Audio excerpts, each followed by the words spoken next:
You know, I'm a huge Monster Hunter fan. Some friends of mine who are new to Monster Hunter asked me if I could help them play through the campaign, which, of course, I was really ecstatic about. Whenever a new Monster Hunter game comes out, I tend to gravitate towards one specific weapon just to quickly burn out on it, and then I don't know which other weapon to go for because I've kind of played them all before. Well, all of them except the hunting horn.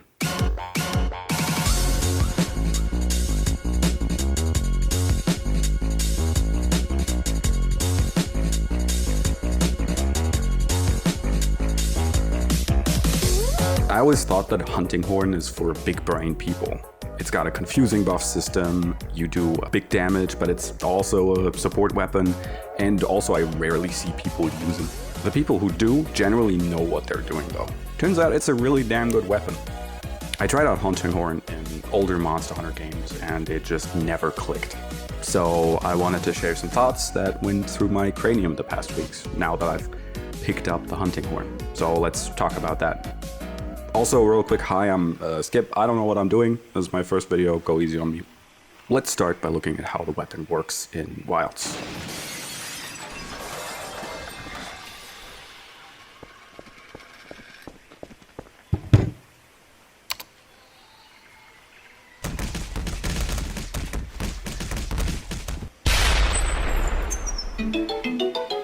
So attacking with the hunting horn lines up notes on the clef in the top left corner.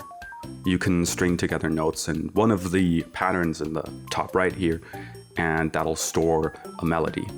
The perform button then allows you to play these melodies. You can also hold the button down or press it again to play any other stored melodies. If you press the button while performing, you'll also do a little attack, which is a bit slower, but it's still very nice to have. Performing again with an empty clef right after you've played a melody will give you an encore, which boosts your active melodies, or by using the XA combination. Alright, if you want a better resource on how to play hunting horn on whatever device you're playing, PlayStation 5, PC, whatever, I've linked the Game 8 Co article in the description. Lastly, there's Focus Strike, and I'll be honest, this one kind of sucks. While every other weapon's Focus Strike has some real oomph to it, the hunting horn just feels awkward. Let me tell you what I mean with that. Your hunter lunges forward to do the focus strike, but then takes a huge step back to, I don't know, play really loud music into the monster's ears, which usually means focus strike won't actually connect and the monster will just sort of fall over on its own after a while. Different hunting horns also give you different notes. Some are really overpowered and others are kind of useless. But if you play your cards right, you can fight a monster and negate any debuffs it tries to give you just by using your weapon. As an example, maybe you're fighting a monster that likes to scream a lot. We all know those. You can give yourself and your team earplugs just by playing notes with hunting horn. Really useful. You can also queue up notes and execute melodies while you're on horseback, sacred back, I guess. Honestly, I never use this because your sacred kind of takes a smoke break and just slowly meanders around while you try to buff your teammates, who are of course already chasing ahead to, well, murder the monster. Yeah, hi, editing Skip here. While I was recording B-roll for this video, I actually learned a couple new things about the hunting horn, so I'm gonna chime in every now and then to just rectify some statements by past me, like this one. I did actually find a use for the hunting horn's riding attack ability, which is just to queue up melodies before you actually fight the monster, so you can more easily get them out once you're actually fighting it. Right, back to the moveset though. You can channel your inner caveman with the Echo Bubble. This is a large area that buffs you and your entire team. Also, inside of the bubble, any swings of yours will reverberate and damage the monster, hence the name Echo Bubble. Of course, we can't forget the special performances. These are special 4-note melodies that are stored independently of every other buff. Every hunting horn lets you play 1 out of 3 possible types. First off is the offset melody, the hunting horn's only parry option, which is pretty good when it lands, but I just couldn't figure it out, so I never use it. Update, I found out how to use it. The second is resounding melody, which is, I wrote down big numbers go burr. It does a ton of damage, it's pretty good. And lastly is Melody of Life, which is essentially like life powders, boosting your entire team's health substantially. Whether you want to boost your team or just do big damage, which special performance you use is entirely up to you. But I'd love to be able to choose which special performance I want to use on which hunting horn, because as it stands, it's fixed. Every hunting horn comes with its own melody, and you can't change anything about it. So hunting horn can do some pretty hefty blunt damage, while also buffing yourself and your team. It is a really good offensive weapon too. If you're better at the game than me, I'm sure you're cringing at the gameplay I'm showing in the background, but bear with me, I picked up the weapon like yesterday.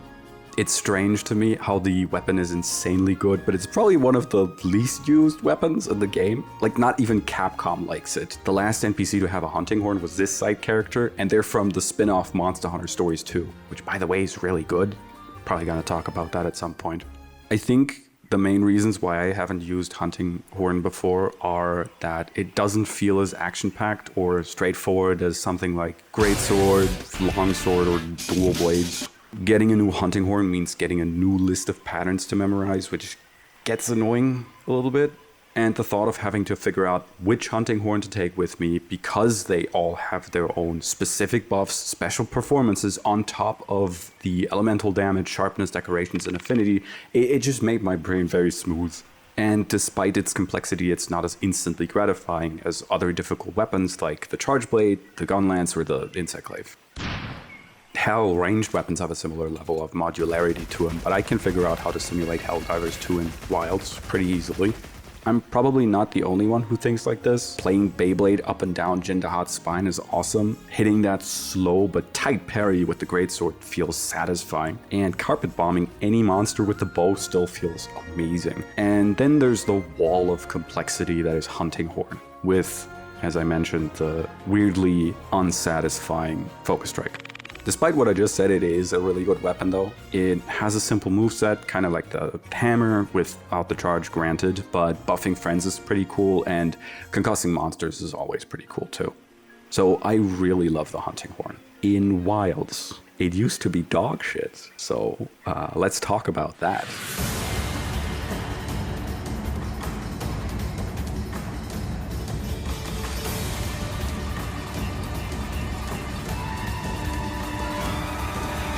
Our beloved Snoot Booper was originally introduced in Monster Hunter DOS. That was all the way back in 2006.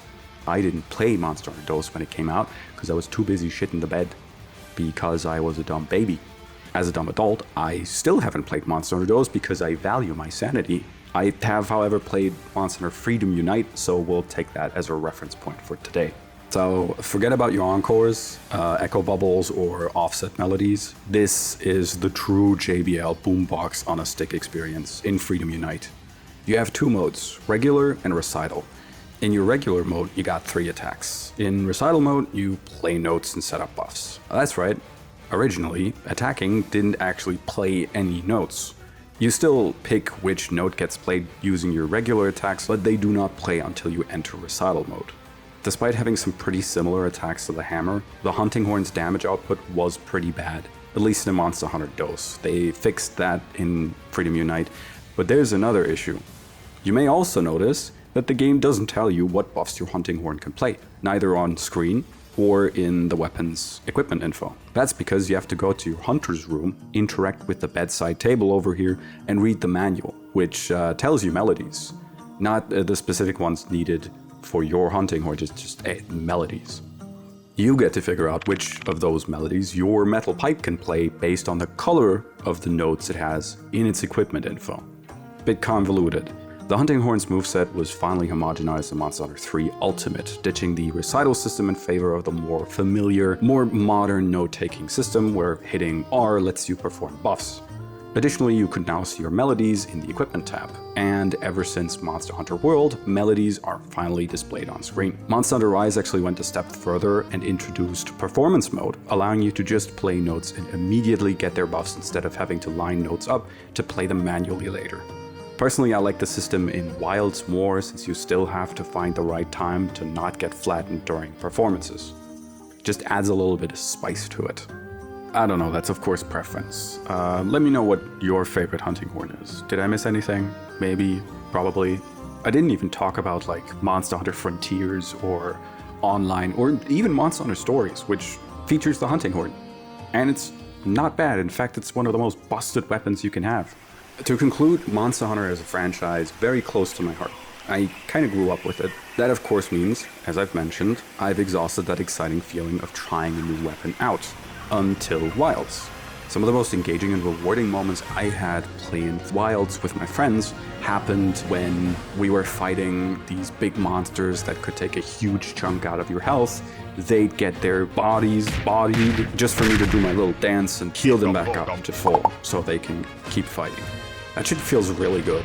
Capcom managed to turn one of their worst, most confusing weapons into one of their most unique ones. I've tried Hunting Horn before, but it took until Wilds for me to warm up to it. It's probably biased, but right now it just feels like such a refreshing way to play my favorite franchise. I actually got that feeling of trying out a new weapon, discovering its strengths and weaknesses, getting flattened by monsters, trying and failing to pull off sick moves for a YouTube video that's taking me ages to make. The summary is, it's a really good weapon. I really like it. It's a different way to play the game. It's not as action-packed as other weapons, but once you get into it, it can be incredibly interesting and very useful. I guess that's it. I might make more videos like this. This was pretty fun. You know what the algorithm wants. Yeah. Also, PS, please optimize your game, Capcom. Okay, thanks, bye.